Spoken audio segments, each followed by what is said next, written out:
Olá, amigos e amigas, bem-vindos ao Multiverso Interior.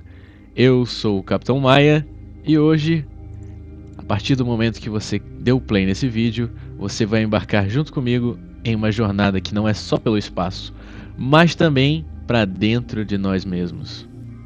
Eu sei, é um pouco pretensioso talvez, ou um pouco enigmático, mas fica tranquilo que eu acho que você vai curtir o que eu trouxe aqui para a gente discutir e conversar sobre. Bom, pouca gente está comentando sobre essa série, pelo menos nos canais mainstream que eu acompanho, e é justamente por isso que eu quis trazer aqui. Claro, eu acho que o pessoal estava esperando a série acabar para poder, né, falar sobre. Ahn, Pelo título do vídeo você já sabe, né? Hoje vamos falar sobre Alien Earth.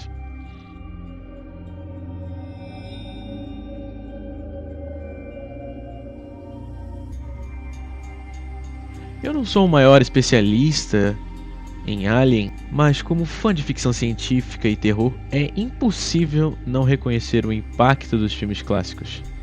Aquele universo criado pela Century Fox, cara, é icônico. O espaço sempre foi um cenário perfeito para explorar o medo do desconhecido. A vastidão, o silêncio, o isolamento. Você está preso numa nave, respirando oxigênio limitado, sabendo que talvez você nunca mais veja o rosto de quem ama. E ainda tem o hipersono, né? Um conceito que eu acho fascinante. Um corpo e uma mente parados por anos, numa espécie de suspensão da própria existência. Agora, mesmo nesse vazio todo, ainda existe uma necessidade básica, a de se comunicar. Não é nem criar uma sociedade complexa, mas pelo menos um vestígio de convivência. Seja por uma interface de computador ou por companions. Quem aqui não lembra do Claptrap Borderlands? É um companion, né? Tá ali pra te motivar, pra te direcionar. Alguns dizem que, né, atrapalha mais do que ajuda, mas tudo bem. O que eu quero frisar é que uma mini célula social, por assim dizer, é essencial. E a tripulação, no caso do universo do Alien, é esse elo essencial. Você depende dessas pessoas para sobreviver.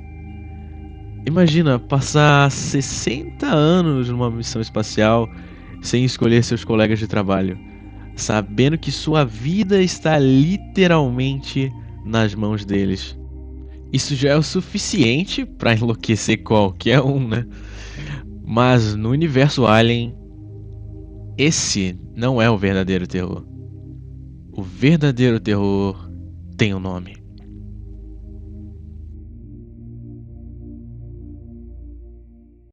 Xenomorfo.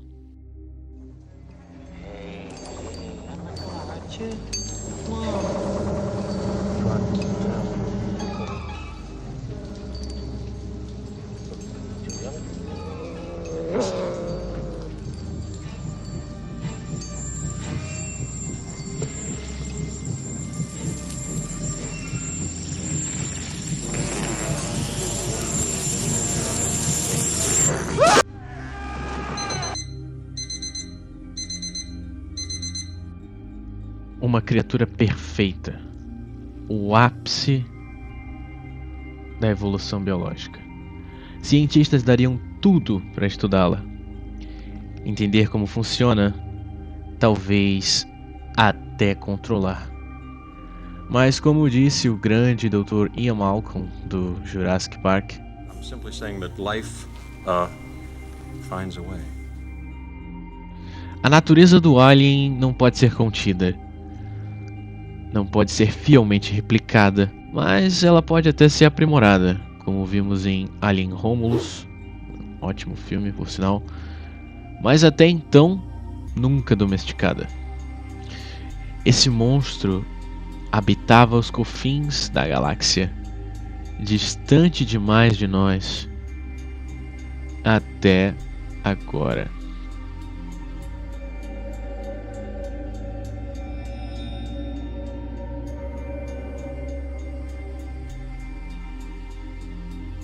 Para entender o Alien Earth, a gente precisa voltar lá em 1979, com Alien, o oitavo passageiro. Imagina o seguinte, você é o tripulante da nave Nostromo, uma cargueira espacial voltando para a Terra. De repente, o computador da nave, chamado Mother, para aqueles que não estão familiarizados com a franquia, detecta um sinal misterioso vindo de um planeta desconhecido.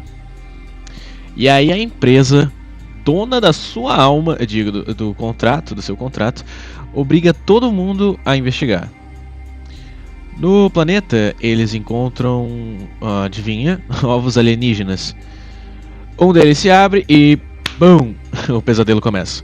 O famoso facehugger, para os mais íntimos, gruda no rosto de um tripulante, implanta um embrião, não me pergunte como, não, mentira, não é tão explícito assim, mas dá pra entender o que acontece, e pouco depois nasce o xenomorfo. E aí começa o terror, né? Um por um, os tripulantes vão sendo caçados dentro da nave, até sobrar só a nossa heroína, né? Do primeiro filme, a protagonista, né? Ellen Ripley, que enfrenta a criatura sozinha. Olha só, cheia de estilo. Bom, esse primeiro filme é um marco, porque misturou terror claustrofóbico com ficção científica. O espaço não é só vasto, mas é sufocante. É um pouco contraditório, não é mesmo? E a sensação é de estar preso, impotente. No espaço, ninguém pode ouvir você gritar. Esse era o marketing do filme, né?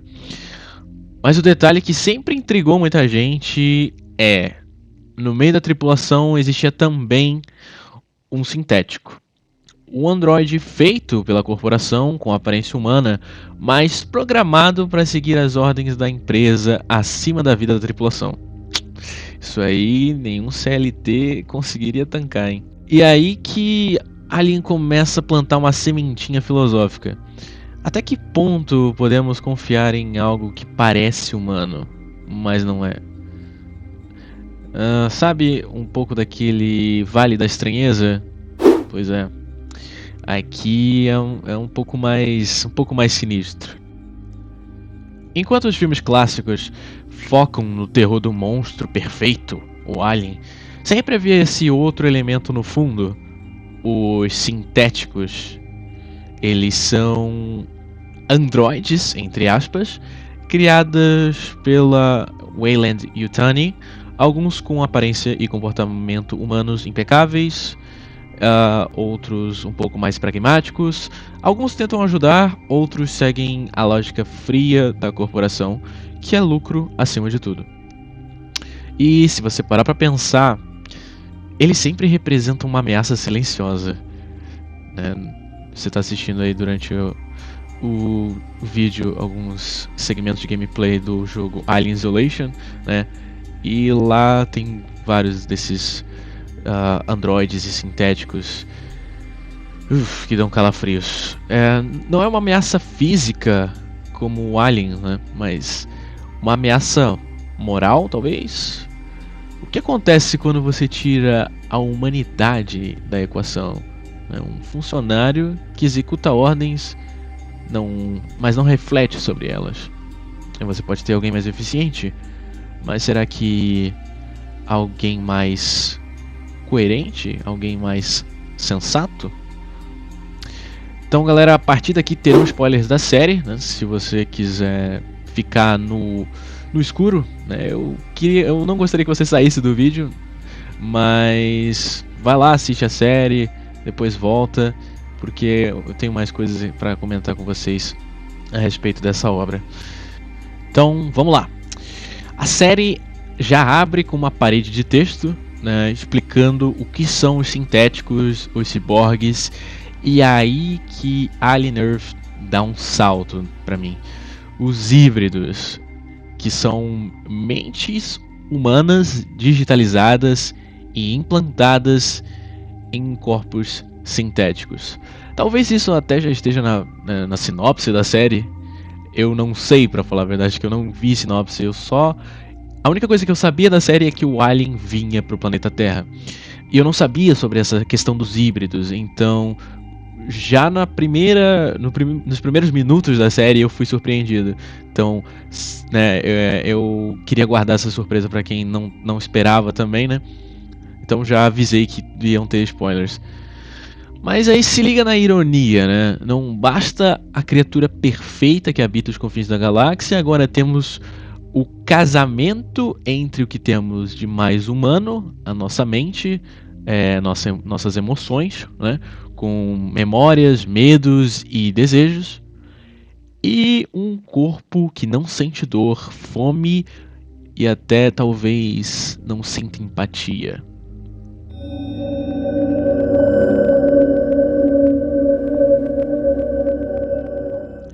Como já podemos perceber, né, e como já falamos aqui, nos filmes clássicos o medo tem forma. Tem presas, tem garras, tem som estridente, tem sangue ácido. Dá pra apontar e dizer corre. Agora, quando a consciência humana pode ser colocada num corpo robótico, o terror muda.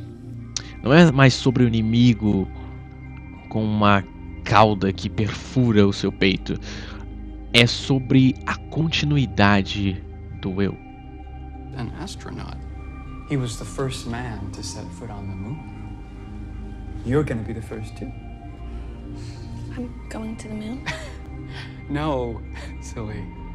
You're gonna be the first person to transition from a human body to a synthetic. Eu não sei como você chegou nesse vídeo. Provavelmente scrollando a home do YouTube, ou você é um dos meus amigos que recebeu o link e resolveu compartilhar. Obrigado pela força. Se tá curtindo, tá assistindo até aqui, dá um like, compartilha também com seus amigos. Mas então, quando você clicou hoje na home do YouTube, ele indicou para você uma infinidade de vídeos que tem a ver com seu perfil, que tem a ver com o conteúdo que você costuma assistir. E se esse algoritmo ficar tão avançado que ele não só recomenda uma experiência plausível, ele se torna um complemento da experiência, porque é uma parte de você ali alimentando aquela informação de que essa pessoa gosta de determinado tipo de conteúdo. Então, eu vou mostrar esse tipo de conteúdo para ela. Essa informação é um pouco da sua identidade, né? E isso, a série vai muito além disso, vai muito além de um machine learning. É sobre quando a consciência, que é a base das nossas escolhas, quando essa consciência fica independente do corpo. Quem é essa consciência quando o substrato corporal muda? Ainda sou eu? Ou é algo novo? Você ainda é você se sua memória e personalidade vivem num corpo de metal? E o mais tenso, e se as decisões que essa consciência tomam foram piores que antes? A ameaça deixa de ser externa e passa a ser a persistência moral da própria humanidade. E não temos como falar de humanidade sem falar dos personagens da série, né? Sem falar das pessoas em questão que fazem a história acontecer. A protagonista da série, né, a Wendy, é essa menina, né, antes conhecida como Marcy, que teve a dádiva, né, aos olhos da companhia, esse presente de ter o seu corpo humano, que estava doente, substituído por um corpo sintético, um corpo aprimorado e no qual eles poderiam controlar, claro.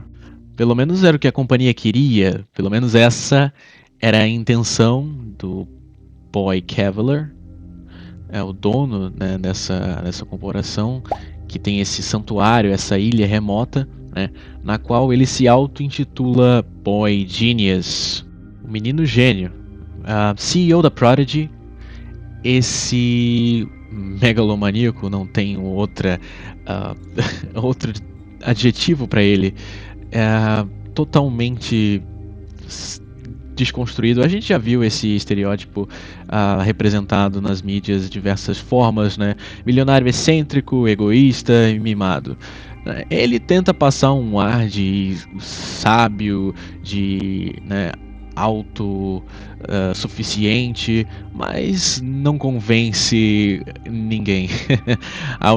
As únicas pessoas que ele realmente bota medo são os seus subordinados, que no universo da série é muita gente.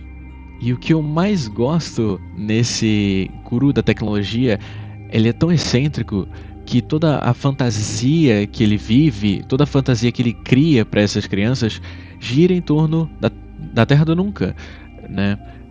A própria Wendy é uma personagem da série Peter Pan, e assim como todos os outros garotos perdidos da Terra do Nunca, as outras crianças que são abraçadas, ou melhor, que são contempladas pelo projeto, elas recebem os nomes baseados com das crianças perdidas, né, da história do Peter Pan. E toda noite, antes de dormir, as crianças ouvem a voz do seu líder, do seu mentor, né, o Boy Genius, o garoto gênio, através do sistema de comunicação interno, né, da instalação onde eles, né, coabitam. E ele lê um capítulo, lê um trecho da história do Peter Pan antes delas dormirem. E toda vez que ele faz a leitura de um pedaço da história, geralmente não, toda vez conversa com o que está acontecendo na série. E eu acho isso muito legal. Lembrando que todas essas crianças, elas tinham uma família, tinham uma vida antes de irem para a Terra do Nunca, antes de irem para essa ilha.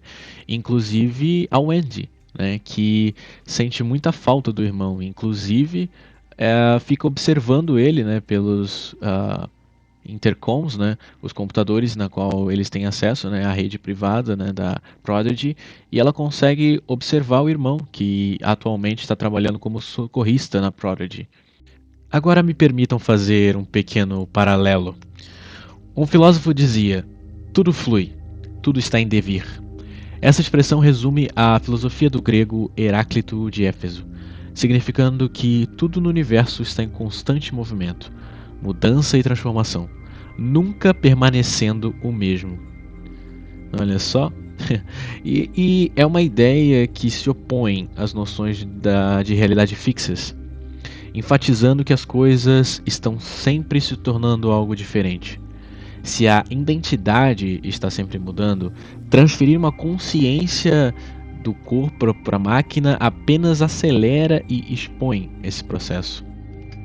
Sócrates e Platão, por outro lado, procuram a forma, a essência, o que é ser humano em si. Quando colocamos uma mente humana num corpo metálico, a tensão entre devir e ser fica clara.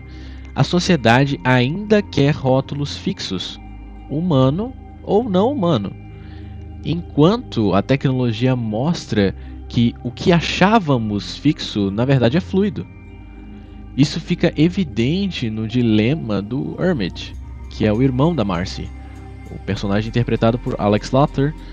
Constantemente as pessoas ao seu redor ficam perguntando se ele reconhece a irmã na máquina, ou melhor, nesse novo corpo sintético.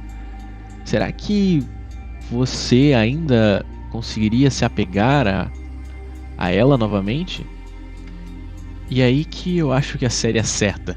O medo nasce porque a sociedade tenta punir ou transmutar a continuidade da moral humana, mesmo quando a embalagem mudou.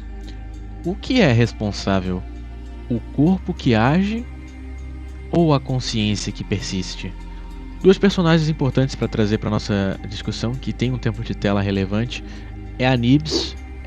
Ela enfrentou graves problemas de saúde, né, antes da transformação, assim como as outras crianças, mas ela era mais reclusa, né, e por isso ela encontra maiores dificuldades para se encaixar, se adaptar com os outros meninos. Outra personagem importante é a doutora Dami Sylvia, cientista-chefe da Prodigy, que atua diretamente nos experimentos com os híbridos, né, e ajuda as crianças no processo de transição, né. Ela sempre muito afetuosa e receptiva, ela acaba assumindo um papel de figura materna, né, para as crianças perdidas, oferecendo apoio emocional para eles. E uma das coisas que a série menciona brevemente sobre o porquê que as mentes dos híbridos são de crianças e não de, né, cientistas altamente capacitados ou atletas, né, devidamente competentes para executar tarefas com precisão, justamente porque a mente das crianças ela tem menos informação, né, justamente porque elas têm menos experiência, menos tempo de vida, e também porque as crianças elas ainda estão desenvolvendo efetivamente quem são, ainda estão criando sua personalidade, suas crenças, resumindo, sua própria identidade. E eu vi uns comentários na internet dizendo que era muito cringe ou extremamente desconfortável assistir a adultos agindo como crianças. Essa pessoa claramente não gosta ou nunca assistiu Chaves. Segundo strike e o lançador atira mais um. Ai. Você não vai com a minha cara? Porque lá a gente também tem adultos agindo como crianças e, claro, a série tem um tom cômico, né? Diferente de Alien Earth, né? Que é um drama. Mas eu acho que aqui funciona também.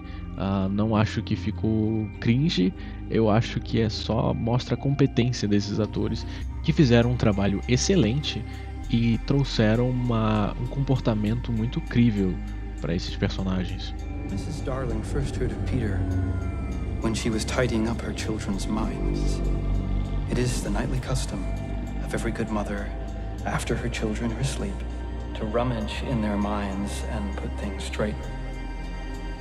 When you wake in the morning, the naughtinesses and evil passions with which you went to bed have been folded up small and placed at the bottom of your mind.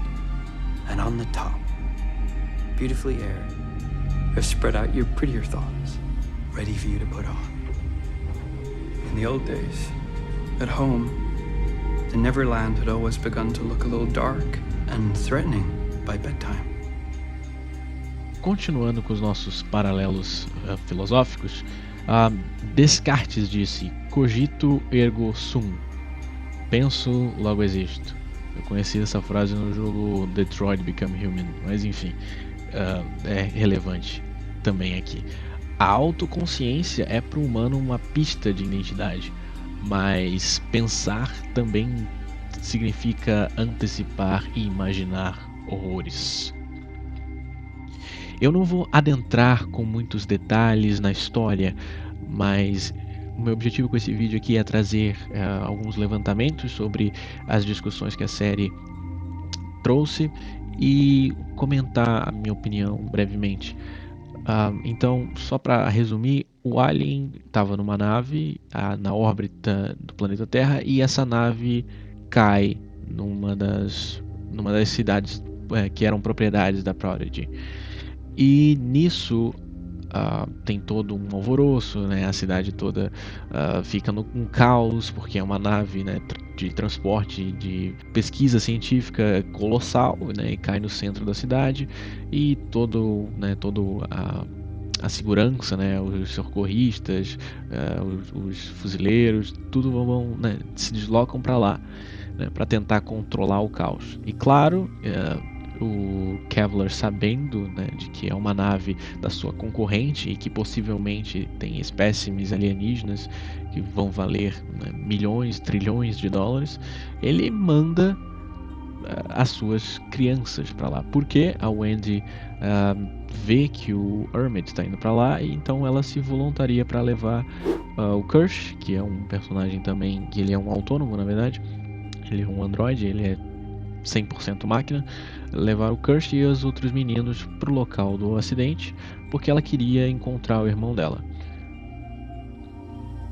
Nisso, quando as crianças estão lá, elas percebem que o mundo não é aquele lugarzinho mágico e seguro onde eles, né, aprenderam ali as novas habilidades e capacidades do seu novo corpo, né? Apesar deles serem super resistentes, super fortes, eles ainda são crianças, eles ainda, né, não conhecem a maldade das pessoas, ainda não conhecem os perigos que um cenário como esse deveria causar. E nisso, um grupo das crianças ao lado do Kirsch chega no laboratório, né, dessa nave da Yutani, e eles chegam na área de contenção das espécimes, né, que estavam sendo estudadas por essa nave, e lá a Nibs ela acaba encontrando esse olho bizarro alienígena que ele é como se fosse um parasita, meio um simbionte que controla o hospedeiro, né, a seu bel prazer para poder, enfim, conseguir alimento, recursos, e aparentemente é um ser muito inteligente. Só que ele tenta se infiltrar, né, no sistema da Nibs sem saber que ela não é totalmente orgânica, ou melhor, não é orgânica, né? Só a sua mente que é humana. Nisso ela passa por uma situação de estresse que uma criança eu imaginaria que precisaria de muitos anos de terapia para poder superar. Com isso, né, ela acaba ficando ainda mais reclusa, ainda mais estranhando o novo corpo, e com muitas dúvidas, muitos medos, sem saber como processar aquele trauma. E, enfim, teve uma cena, né, de que foi bastante comentada aí pela galera do YouTube, de que ela disse que estava grávida, e surgiu diversas teorias já sobre isso, mas eu não quero falar sobre elas, eu quero falar sobre como que a doutora Sylvia resolveu esse problema. Ela simplesmente se aproveitou da confiança de que as crianças tinham nela. Claro, primeiro ela tentou, de certa forma, né, a good old, né, boa e velha terapia, mas ela estava assustada com a instabilidade da Nibs e resolveu simplesmente apagar da memória o trauma. Isso gera uma situação que eu queria que tivesse sido melhor abordada na série, ou talvez seja mais aprofundada numa outra temporada. O que isso causaria numa mente, né, humana, como a da Nibs, uma mente de uma criança, né, que não teve o devido tratamento, simplesmente é uma espécie de hipnose, só que, né, muito mais cirúrgica, né? Ela simplesmente removeu os dados, né, da memória. Só que, né, com o desenrolar dos eventos da série, parece que ela recuperou esses dados perdidos e ela agora sente muito rancor da doutora Sylvia por saber que ela mexeu na mente dela, né? E quais que seriam os impactos de uma pessoa que não simplesmente superou o trauma, mas teve ele removido e depois reinserido por outros traumas? Isso daria uma cadeia de emoções que dificilmente uma pessoa, né, sem ajuda conseguiria lidar ou compreender. Agora multiplica isso, uma consciência que pode lembrar suas antigas falhas, recalcular estratagemas e agir sem os limites do corpo humano. Isso dá um medo legítimo. É a maldição cartesiana em esteroides. A consciência que pensa sobre suas próprias capacidades ampliadas pode planejar coisas piores ou melhores, né, do que antes. Isso explica parte do terror que os humanos sentem diante desses híbridos. A mente humana persiste em um corpo que não sente dor como antes, ou que tem força e longevidade maiores. Paul Bloom, um psicólogo canadense, PhD em psicologia cognitiva pelo MIT, argumenta que empatia não é automaticamente moral. Ela é seletiva, manipulável e às vezes justifica a violência. Na série isso aparece quando os humanos decidem quem merece compaixão. A consciência antiga em metal é merecedora ou assustadora? A empatia falha porque se baseia em aparência e história, e não na pergunta filosófica: o que é responsável por ações futuras? O resultado prático disso, a empatia seletiva gera perseguição, justiça performativa e medo coletivo, porque as pessoas reagem a memórias e rótulos, não a uma reflexão ética consciente. Fear with artificial intelligence is that, we will build a brilliant machine that will build an even smarter machine, so on, until so long us. What we're doing here, you and me, is exploding human potential.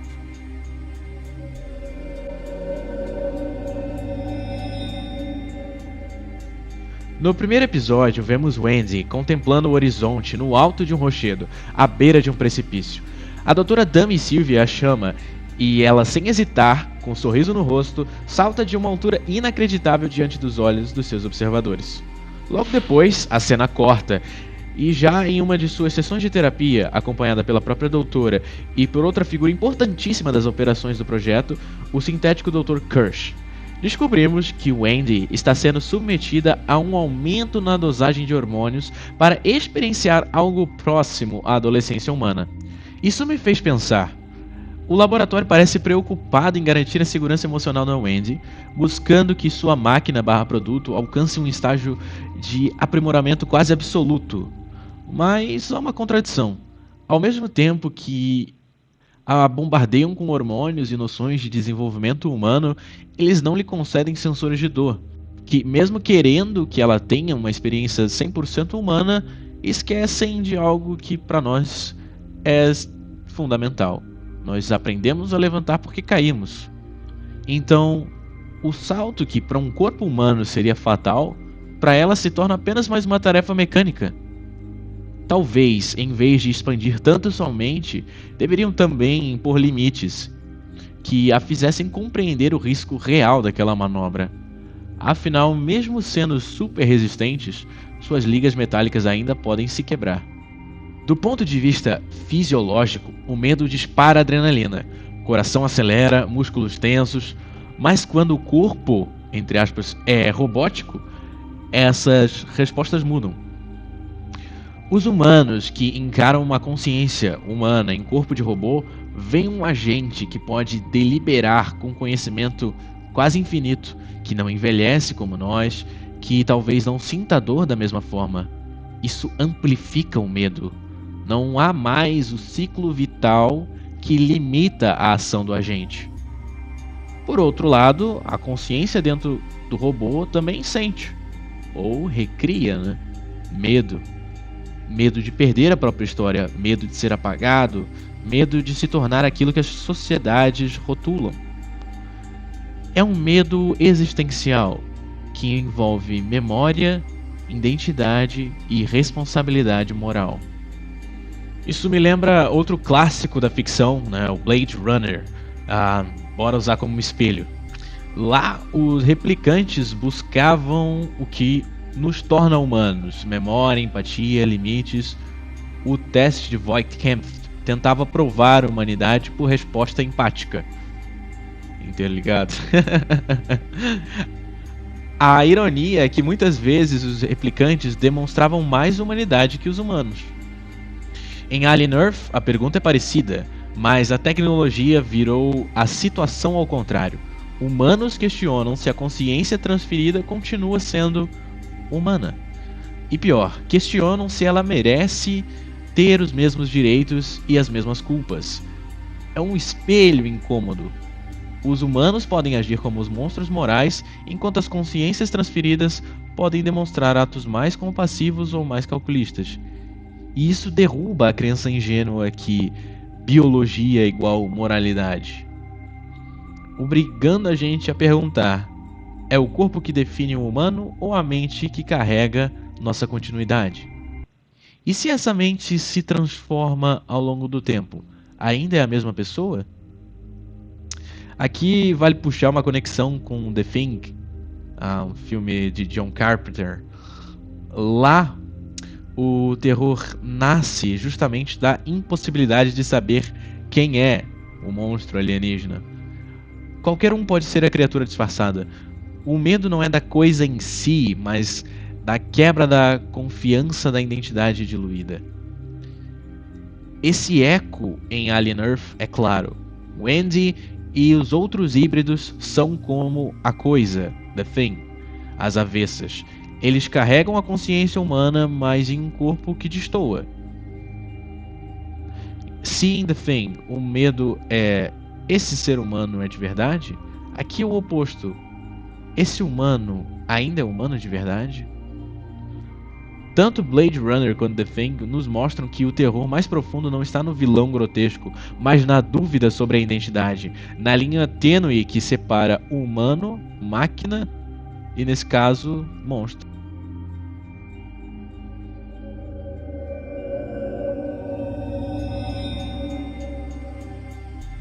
Então, resumo rápido porque já falei demais, né? Alien Earth nos empurra a olhar o medo por outro ângulo. Não é mais sobre uma criatura com presas, é sobre a persistência da consciência humana, quando ela troca de corpo, e o que nos faz humanos.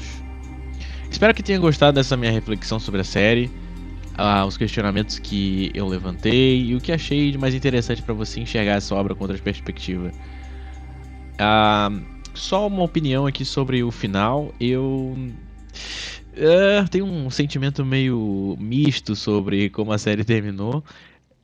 Serviu para estabelecer, né, o que a série vai ser daqui para frente, né? Eles vão realmente transformar o Alien em algo secundário e o monstro, né, realmente vai ser